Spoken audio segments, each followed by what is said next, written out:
პრეზიდენტის გამოსვლა პარლამენტში და საგაზაფხულო სესია კიდევ რაზე ისაუბრეს პრემიერ-მინისტრმა და უმრავლესობის წევრებმა 3 საათიანი შეხვედრის დეტალებით პირდაპირ ეთერში თამარ ბუბაშვილი ისაუბრებს. თამარ, გისმენთ.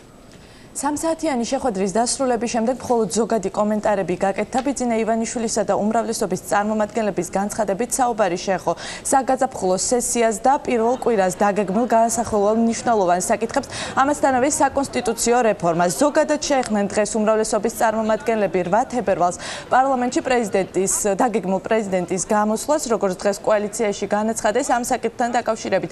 პარლამენტის თავმჯდომარე პრეზიდენტთან და უმცირესობასთან მართავს შეხვედრებს და დეტალები პრეზიდენტის გამოსვლასთან დაკავშირებით ცნობილი უკვე ბიუროს ხდომაზე გახდება.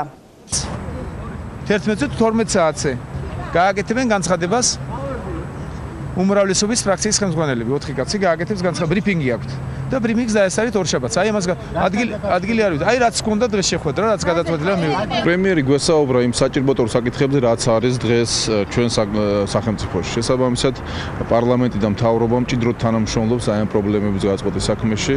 შესაბამისად, ქონდა სამუშაო შეხვედრა, რომლის საკითხები განსაჯაროებას ნაკლებად ექვემდებარება. ყველა საკითხთან დაკავშირებით, მათ შორის როგორც მაჟორიტარულ, ასევე პროპორციული სიტუაციით არჩეულ კანდიდატების მომავალ საქმიანობასთან, ისევე როგორც აღმასრულებელი ხელისუფლების თანამშრომლობასთან დაკავშირებით განვიხილეთ დეტალურად და მე ვფიქრობ, რომ ძალიან შინაარსობრივად დატვირთული შეხვედრა იყო. საკონსტიტუციო ცვლილებებზე, რომელიც არის პრინციპულად მნიშვნელოვანი ჩვენი ქვეყნისთვის, რომელიც თვლით, რომ აუცილებლად უნდა განხორციელდეს, რადგან ხელა სამუდამოდ შეიქმნას ისეთი ვითარება ქვეყანაში, რომ ერთი ადამიანის ხელში არ იყოს მთლიანად სახელმწიფოს ბედი პოლიტიკური მართვის.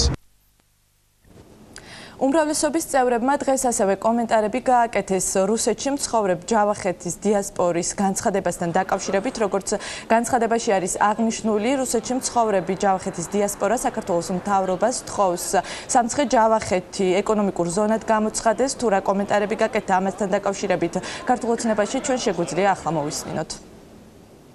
უწევ რაღაც მოსახლეობის ნაწილს აქვს სურვილი, რომ იქ ეკონომიკური ზონა შეიქმნას დამოუკიდებელი თუ კიდევ რა, იმაჩნია რომ ნამდვილად არ არის სწორი. სად, როდის და როგორი ტიპის ზონები შეიძლება შეიქმნას, ამაზე მთავრობა ისაუბრებს. როცა ვინმე ითხოვს სრულყოფილ თვითმმართველობას, ეკონომიკურ განვითარებას, კულტურულ განვითარებას, ეს სწორია და ნორმალურია. ეს ჭირდება არა მარტო სამცხე ჯავახეთის რეგიონს, არამედ მთელ საქართველოს, ყველა მის რეგიონს.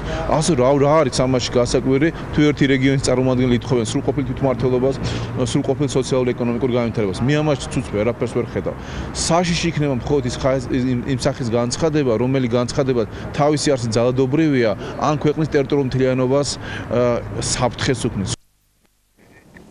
აღნიშნულ საკითხს დღეს საქართველოს პრეზიდენტიც გამოეხმაურა. მიხეილ სააკაშვილის განცხადებით ეგრეთ წოდებული თავისუფალი ეკონომიკური ზონის იდეა ნიშნავს, რომ ერთიანი ადმინისტრაციული ერთეული შეიქმნება და შემდეგ მისი ავტონომია და საქართველოსგან გამოყოფა მოითხოვენ. ნებისმიერ ფასად შექმნა რაღაც სახის ადმინისტრაციული ერთეული ჯავახეთში და თავისუფალი ეკონომიკური ზონის იდეა აქ არის, რომ შეიქმნას ერთიანი ადმინისტრაციული ერთეული და როცა უკვე შეიქმნება ერთიანი ადმინისტრაციული ერთეული, უკვე მოითხოვენ მისთვის ავტონომია და მოითხოვენ ალბათ შემდეგ მისი დამოუკიდებლობა საქართველოს გამოყოფა. სხვა ამას არაფერი არ ქვია. იმიტომ რომ როდესაც ჩვენ გვინდა რომ თავის საქართველოს განვითარდეს და საქართველოში ის კი არ ვიძახოთ, რომ თქვა ეხლა მე-9 ადგილზე ვარ და ამ ადგილსაც დავუკრავოთ ქვემოთ ჩავალთ. პირიქით საქართველოს წავიდეს ამ რეიტინგებში წინ, ყველგან იყოს სათანადო ეკონომიკური პირობები, მაგრამ როგორც კი ჩვენ შევდივართ ამ დისკუსიაში, რომ შეიქმნას ახალი ადმინისტრაციული ერთეული თავისუფალი ზონის სახით და თან დააკვირდით ვინ ამბობს. ამას ამბობს არა სომხეთის სომხები. ამას ამბობს რუსეთის ეგრეთ წოდებული სომხური დიასპორა. პრემიერ-მინისტრისა და უმრავლესობის წარმომადგენლებს შორის შეხვედრა 3 საათის განმავლობაში დახურულ კარს მიღმა მიმდინარეობდა და მე გეტყვით, რომ ამ შეხვედრის შესახებ მედია წინასწარ ინფორმირებული არ იყო.